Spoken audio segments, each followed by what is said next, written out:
how do you find the time to be able to tap into, their current skills and then what new skills they need to be able to develop that plan? Well, you have to make time, right? The time is not just going to magically fall on your plate where you have no problems and everything's going smoothly and you can finally devote that time to whatever the initiative, in this sense, onboarding is. But you have to make the time and make that a priority. So I think going back to understanding what is the importance, what is your business case, and then helping make that across the organization so other people are willing to help you make that time to make onboarding a priority is a big important factor for me as well.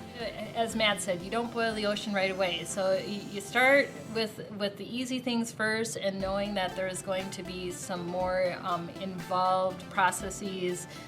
We've scheduled GD&T training for many of our coworkers. That might be a 2-day long process for them, but it's the time is set, the schedule is set, and it might be 4 to 6 months out, but knowing that that's going to be something that they need to complete. So it's very intentional, but if you have it written down and you have a plan, then you complete the plan. Again, those SMART goals, right? Specific, measurable, attainable.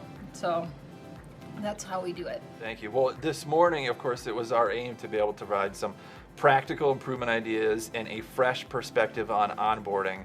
Onboarding that's so good, it makes people want to stay. And Gennifer and Matt, because of both of you, I think we were successful. Thanks for joining us.